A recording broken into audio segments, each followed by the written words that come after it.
Hi, everybody. Welcome back to the Grateful Grieving podcast.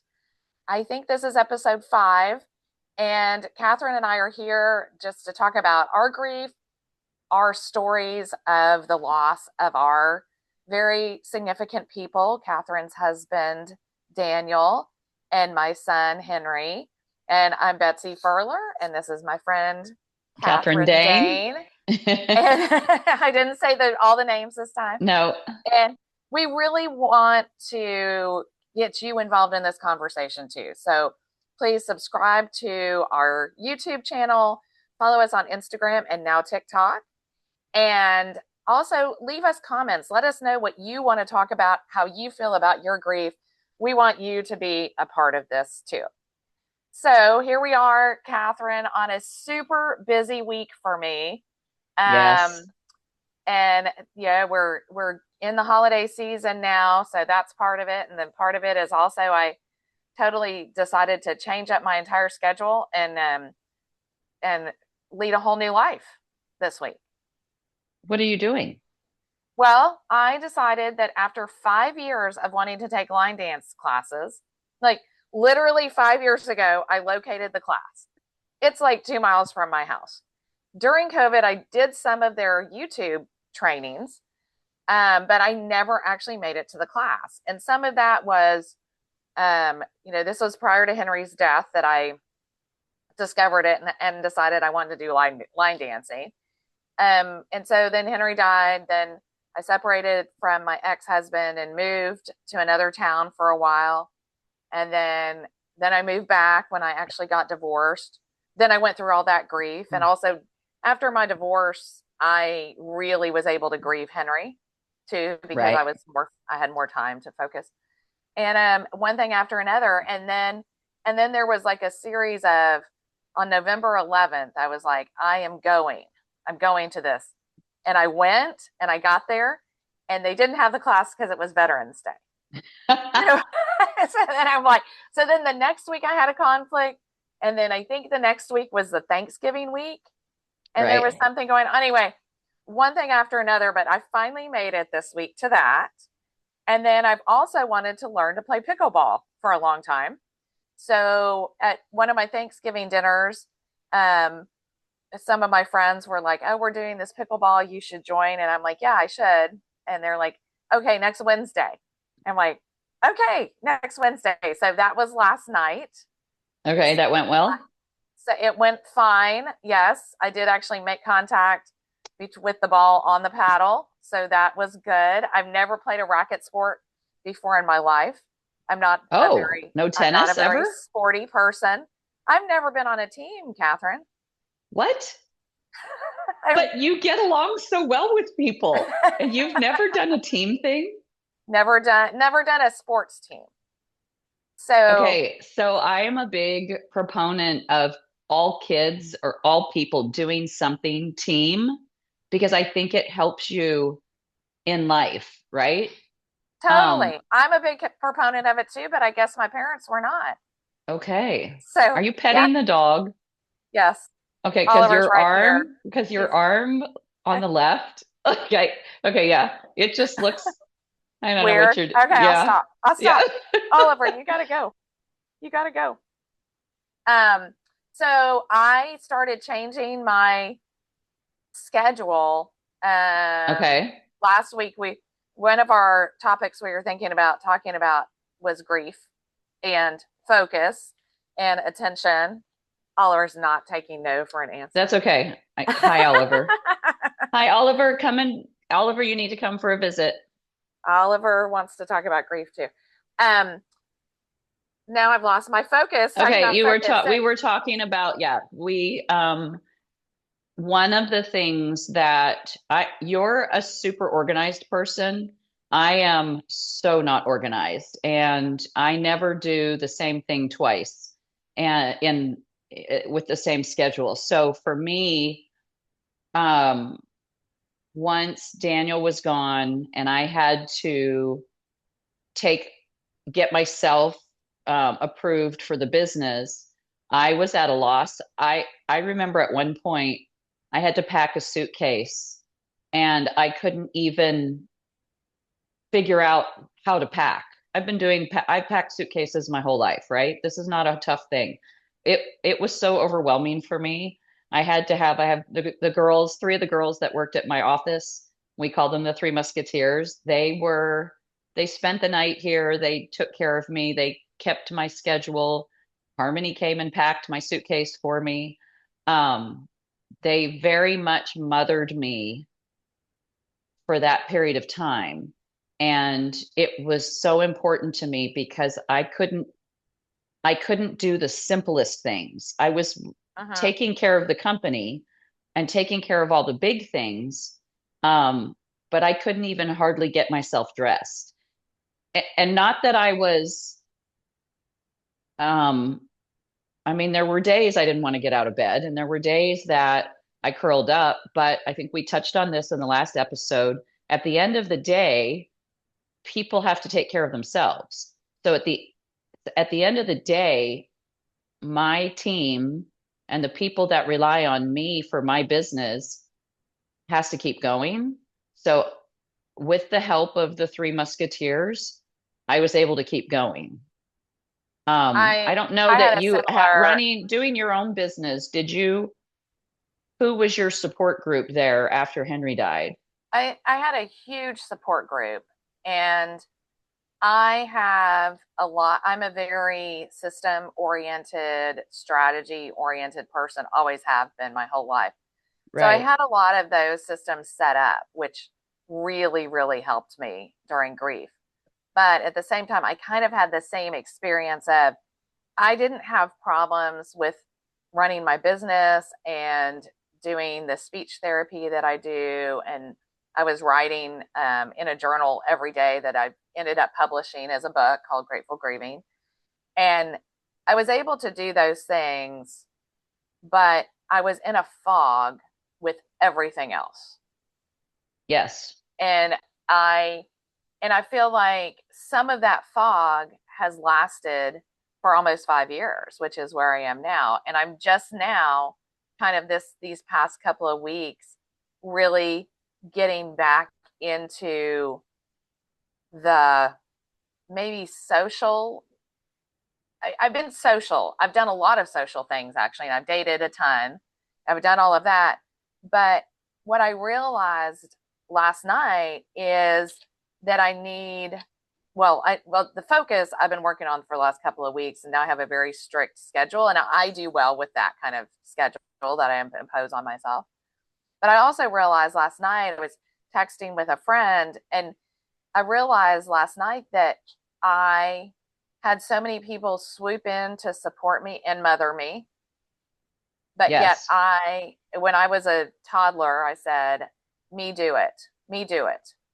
And I still have that same energy about myself. But during the most intense grief time, I couldn't do it. I needed people to come in and help me make decisions. You were one of those people, right? Yes. Help me make decisions about like almost everything. Like I kind of lost my confidence in making my own decisions, Yes. especially about more personal life related things. And Right. I and I realized last night, as I was texting with this friend, we were going kind of back and forth about talking about friends and the importance of friends. And I said, you know what I need now is I need more acquaintances. I need more people in my life that I do fun social things with, but Right. I don't need people to make decisions for me anymore.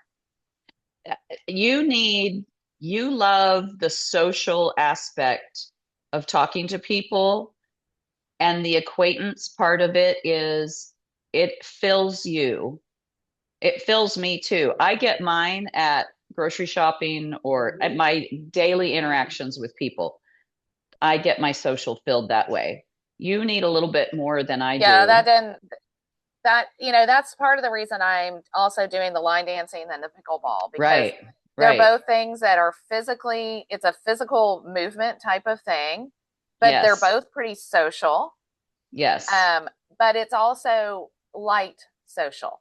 I think that's what I So need. I need light yes, social, but yes, I need to see the same people, yes, but I don't want to get deep and heavy with no, a whole bunch right, of people.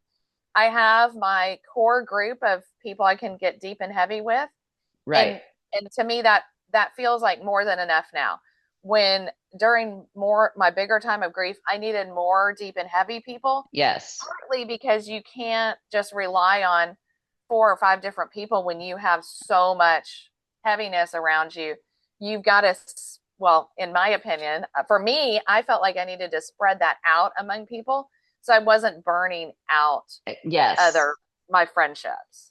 yes. Well, that's so hard when you're talking to someone, yes, because again, we are conscientious of what we do. So if I'm talking to my best friend about losing my husband and her husband's perfectly healthy, at some point, does that become a little bit of an elephant in the room of constant complaining where if we spread it out a little bit, maybe it's not so bad. Yeah, But well, the social part of it is important because you need something like the pickleball and the line dancing. That's always going to be happy, right? People are always there to have fun. I mean, unless you're a poor sport, but you're yeah. not. So you that is a fun, light thing that it's positive. So you go to it with positivity and you leave it with positivity. And also a bunch of people who don't know my story. They And they don't, probably will eventually because I'm so right. outside. As soon as they decide to friend me on social media, they're going to see my story. But a bunch of people where we're not even talking about how many kids we have or if we're married Right, or not or what we do for a right. living, right? We're just talking about pickleball or line dancing, and that feeds my extroversion in a way Yes, that also doesn't add more emotional or mental load to me, right. as opposed to when you're, sometimes you're talking to somebody and they might be supporting you, but at the same time, you end up maybe supporting them more. And then all of a sudden, like, I mean, I've had times where I'm sure, I think you have too. I think we've talked about this before, where I tell someone about Henry, it comes up, and all of a sudden I'm consoling them about my child's Yes, death. And I'm like, yes. wait, this is my child's death. And I want to be sympathetic, but at the same time, it's like, Yeah. okay, like you just brought a bunch of other, I don't, heaviness. I don't know what to call that, but it I is think it a brings to phenomenon I light, did not realize was going to happen. well, but I think that you're empathic um and and compassionate. And so people are comfortable with you and then they open up and then their things come up because you're easy to talk to. Right, right. I think I hope I'm easy to talk to. It seems like I am. Um, Absolutely. And you're and also people, empathetic and compassionate, et cetera, et cetera. yes, and we And don't judge. And if someone's upset, it generally, like someone being upset about Daniel or Henry with us, is there's something else there with them, not just, it's not just right. our It's, people. yeah. I think frequently, well, almost always how people react to you is all about them. Yes. Which is Right. why when well, we say weddings and funerals bring out the best and the worst in people. Hmm. So we saw both sides of that during these time periods. And Absolutely. and but okay, can we focus back to the focus of To focus, organization? let's focus back to the focus. That focus back to the focus, which is always an issue with me. Um, but I think that, and we're not going to say how old we are. But I think in all of our years, I have put things in place to help myself be more organized. I make sure that I have people around me that are organized. So if we're planning something or doing something, I know that the detailed list is getting done. I can throw things at that list, but after Daniel died, I couldn't even do that. It was an effort for me just to get up. And I think part of that was because I had spent over 10 years, every time I woke up in the morning, my thoughts would be, okay, what do I have to do for myself today? What do I have to do for Daniel today? What do I have to do for the business today? And I would Mhm. mostly write it down because I'm so disorganized, but I always had to be ready to adjust my schedule because my business in general, things pop up and I put out fires. That's one of the strengths that I have. Throw something at me. And for those that don't know, I have pizza stores. So, you know, we got a call one day saying the ovens, the power's out at a store. We've got 30 pizzas for a bunch of high school kids. We have to get ready and they need them in 30 minutes. Okay, what are we going to do? We have to feed these kids. I mean, there's not a chance I'm letting kids go home and say we weren't hungry Right. because, I mean, we were hungry because the store didn't bring us pizza. So at that point, I start problem solving, but okay, can we get them from another store? Can the bus wait, or do we need to go to where the bus is going? Do we need to get the pizzas made and follow like I'm processing all of that Right. calmly. And while I'm on the phone, one of one of the three musketeers has already gotten over to another phone and she's already calling another store saying, all right, get these made.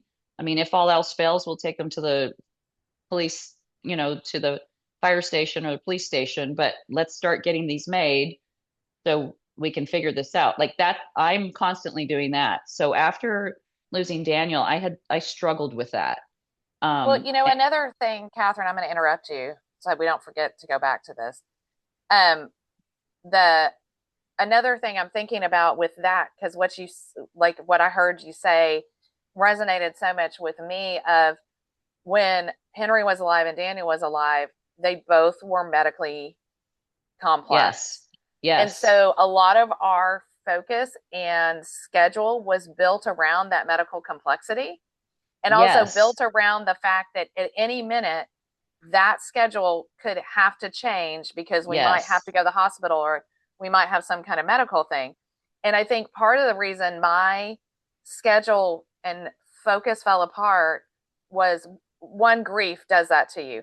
But the right, other component of that was kind of the novelty we've talked about before, and but also that idea that something else may always happen to mess up everything yes, else made me more focused on the other things because I'm like, I have to get this done because I don't know if I'm going to be able to do it tomorrow or right, this afternoon for that matter. right. And that's what like I did my workout this morning. And then after my workout, I had to adjust my schedule because I had to help the boys with something. So yes, Right. at having a schedule in place, knowing that it could change, but I want that first 2 hours of my morning to be able to get things done. No matter what time I wake up. Yeah, and it's so funny because Catherine and I have not talked about this, I promise, audience. And I am No, doing exactly the same thing. Like, that's so funny. I'm not a morning person. But I'm like, you know what? I need to get up and I need to get focused and get some things that an hour worth of work done in the morning before I leave the house and do anything else. Right. It makes, when you're more structured, it, and this is just in life, it gives you a better start on your day. So knowing that I did my workout this morning, knowing that I got up and in the first 15, 20 minutes, I got everything done, I can then do better today. Um, I mean, I do have everything scheduled. But then if I have a little mini breakdown, it's okay, like crying in the car or, Exactly. you So know, my computer's about to die because obviously I wasn't focused on charging it. So so that's why my so if it dies, I just need, no, you'll cut me off because the Zoom is on your computer. And say, I just need to sit here and talk to myself for the next whatever time. That's okay. That's a good picture. I like that Thank little you. dress you have on in that picture. Oh, thank you. Um, okay, so in general, then, I know after, I think, where was I? The point of that story was thinking about everything I had to do in the morning when I would wake up, and that having to make that shift after losing Daniel, that Yeah, was a big I mean, emptiness. I really think it's a double-edged sword. Yes, With the, the like all of a sudden you have less to do, right, and therefore you're not as focused because you have less to do. And then, right. the grief just makes you so foggy. I mean, I try to really focus on supplements and all sorts of things, to make myself more focused. You do too, but the all of that. I mean, and just a whole new schedule. Like I was thinking today because of the, adding these new activities in, and I'm in a book club that I joined a couple of months ago. That's tonight. And in And my see, and rodeo I don't want to committee do, I don't want to do Christmas any of party, that. yeah, I rodeo mean, and committee I, Christmas parties tomorrow.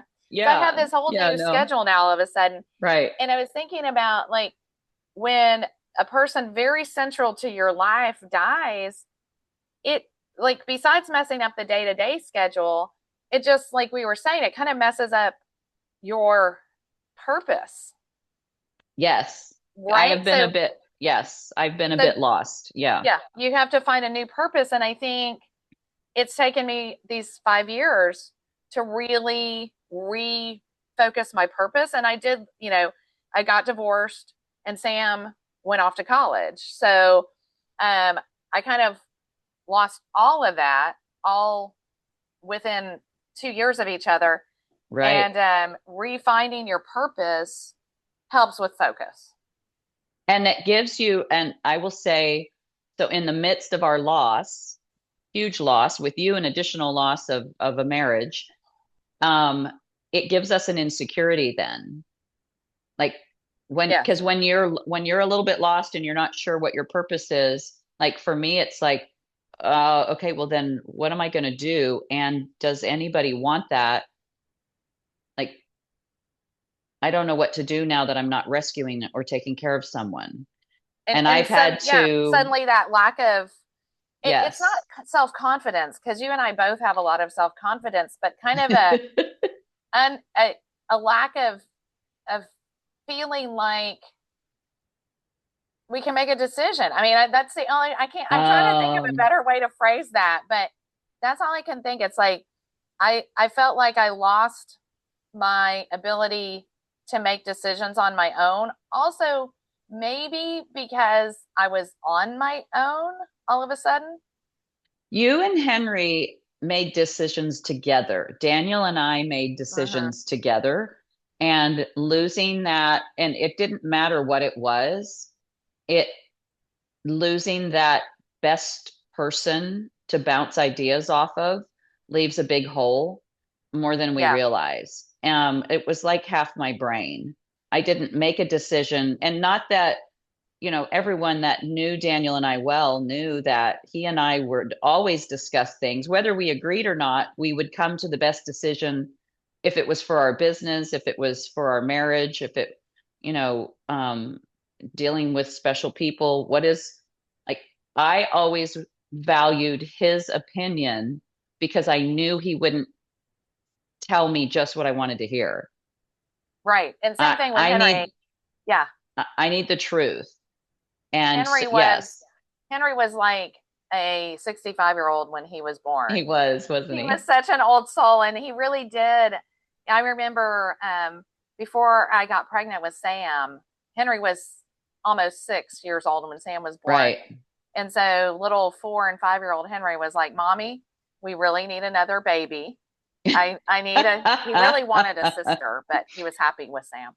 Yes. But he was just always, once Sam was born, we need to do this with the baby, up to, okay, this is what I think we should do with Sam for high school. These are the schools I think we should be looking at.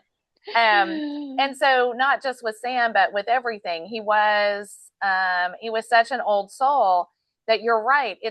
It's not, the grief is not just the grief of him not being here. It's Right, also the loss of a person that I had amazing conversations with on a right, daily basis right. About anything. about everything. Yeah. Yes. Yes. So that is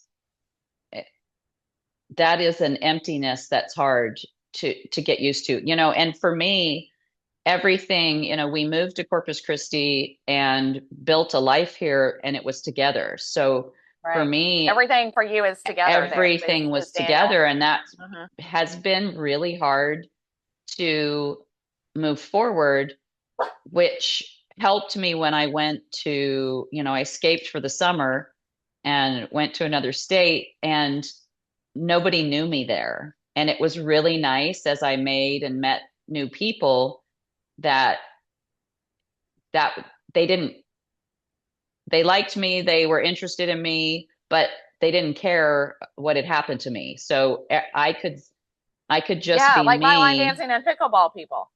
Right, right. Like you said, it's that surface social that is really needed, and it allowed me just to exist and in moments of time enjoy myself without the added pressure of a dead husband, which Right. Yeah. which people don't always know how to navigate. Now, certainly not everybody has the luxury of escaping their life for the summer. And I mean, I didn't escape. Like I still had Totally. Right. responsibilities. But I think it was something that I needed, and I'm finding I'm okay in my own space now.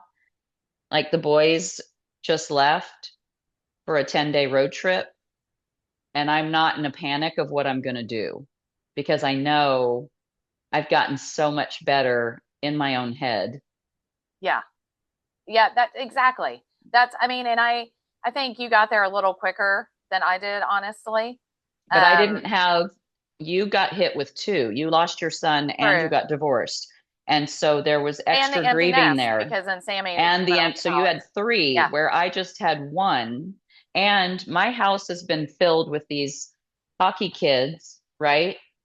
Um, So for the audience, I don't think we've said this before. If we had, we need to say it again in case people didn't hear the other episodes. But yeah, Catherine doesn't have her own biological no, children, but she has adopted about 1 million children, yeah, and just some about. of those are hockey players, young adult hockey player, older teenager, young adult hockey players, who come and live at her house during the season. It's super cool. Um, and so that's who she's talking about when she's talking It about the is. boys or the hockey Yeah, boys. yeah, Okay. yeah. Last night I cooked dinner and they decided to play Monopoly and they were asking me if I wanted to play. And then somebody said, yeah, but first loser has to jump in the pool. I said, I'm out. It's, Well, and my therapist at one point, I was telling him about your hockey boys and how cool it was and how much I loved right. going to visit y'all and how that's brought so much to your life. And he goes, "Well, perhaps you would want to do something similar." And I was like, "No, I don't want anyone living in my house." See, and I love the chaos of it. I Yeah, love that there's always something going on, but I don't have to be a part of it.